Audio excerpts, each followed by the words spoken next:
La soledad epistémica del conservador.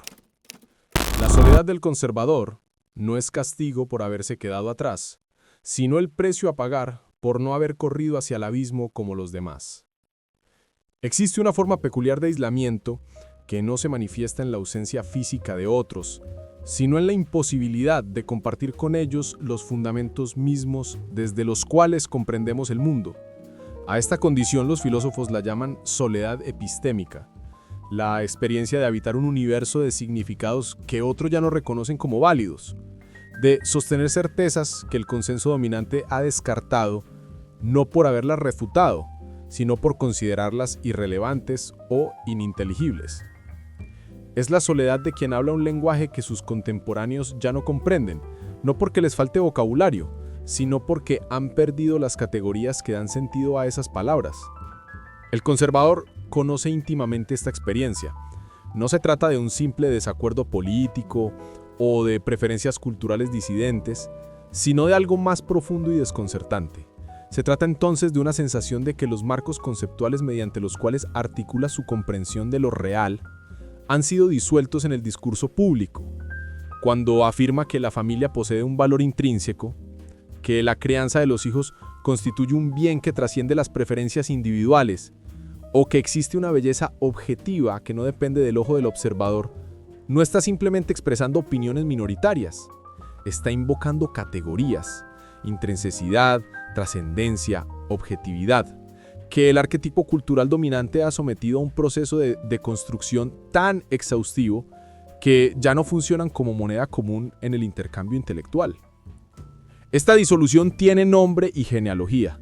El relativismo estético, ético y moral, consolidado en sus versiones más radicales por el posmodernismo, ha operado como un disolvente universal de las pretensiones de verdad objetiva. Muchos autores a lo largo de la historia han construido un aparato conceptual que interpreta toda afirmación de verdad como expresión velada de poder, toda apelación a lo universal como imposición autoritaria, toda defensa de lo permanente como nostalgia reaccionaria. El resultado no es veramente el pluralismo de perspectivas que los defensores de esta tradición celebran, sino algo más lamentable, la erosión de la posibilidad misma de un terreno común donde diferentes perspectivas puedan encontrarse y someterse a evaluación racional. Consideremos un caso concreto. Cuando el conservador sostiene que la estructura familiar tradicional, padre, madre, hijos unidos por vínculos permanentes, responde a una verdad antropológica fundamental, no está meramente expresando una preferencia por los viejos tiempos. Está afirmando que esta configuración corresponde a necesidades profundas de la naturaleza humana, a esa necesidad del niño de una estabilidad vincular que le permita desarrollar confianza básica, la complementariedad de diferencias sexuales que enriquece el entorno de crianza, la importancia de la permanencia del compromiso como escuela de virtudes relacionales. Estas afirmaciones pueden ser ciertas o falsas, pero son en principio susceptibles de argumentación racional, de contrastación con evidencia empírica, de debate filosófico serio. Sin embargo, en el marco relativista dominante, tales argumentos ni siquiera llegan a ser considerados en sus propios términos. Son inmediatamente reinterpretados como construcciones sociales que meramente reflejan configuraciones de poder históricamente contingentes. La pregunta sobre la verdad de estas afirmaciones, ¿corresponden o no a la estructura real de las cosas?, es desplazada por la pregunta genealógica: ¿a qué intereses sirven? ¿Qué exclusiones producen? El conservador descubre entonces que no puede entablar un debate real porque los términos que necesita para articular su posición han sido declarados ilegítimos a priori. La situación se replica en cada uno de los ámbitos donde el conservador invoca realidades que considera objetivas. Cuando habla de la belleza, no se refiere a una mera construcción cultural o a preferencias subjetivas, sino a cualidades que están realmente presentes en ciertas configuraciones de forma, color, proporción y armonía.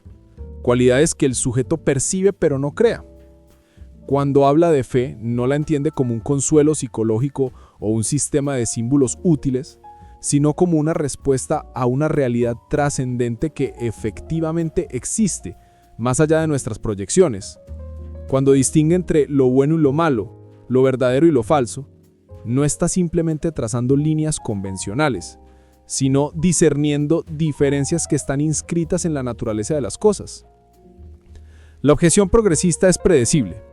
Esta melancolía por certezas absolutas ignora la lección fundamental de la modernidad, que es precisamente el reconocimiento de nuestra falibilidad y de la pluralidad irreductible de perspectivas humanas. Pero esta objeción hierra el blanco. El conservador no niega la falibilidad humana ni desprecia el valor del debate plural. Lo que rechaza es la transición ilegítima desde la modestia, el reconocimiento de que podemos equivocarnos, hacia el escepticismo radical que niega la existencia misma de una verdad independiente de nuestras construcciones. Una cosa es admitir que nuestro acceso a la realidad es parcial y perfectible. Otra muy distinta es afirmar que no hay realidad alguna más allá de nuestras interpretaciones. Esta diferencia no es académica, tiene consecuencias existenciales profundas.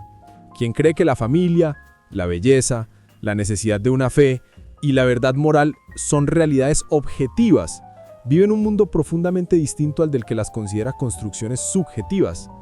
Para el primero existen anclajes firmes, puntos de referencia que no ceden con las modas, bienes que merecen la pena defender, incluso cuando la corriente mayoritaria fluye en otra dirección. Para el segundo todo es negociable, todo es provisorio, y la adaptación a los consensos emergentes se convierte en la única sabiduría práctica posible. La soledad epistémica del conservador surge precisamente aquí.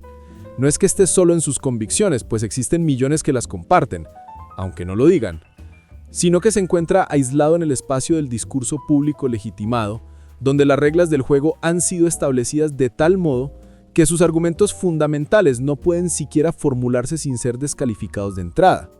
Es como intentar jugar ajedrez con alguien que ha decidido que las reglas del ajedrez son opresivas y propone que cada jugador invente las suyas.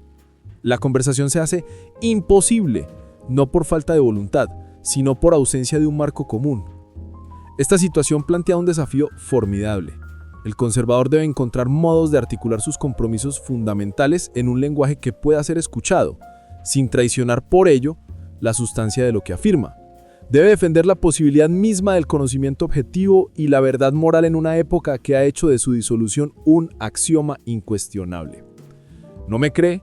Pregúntese por qué hay feministas negras que no se sienten representadas por feministas blancas. Y recuerden, el relativista insiste en que todas las perspectivas son igualmente válidas, excepto, por supuesto, la que sostiene que no lo son.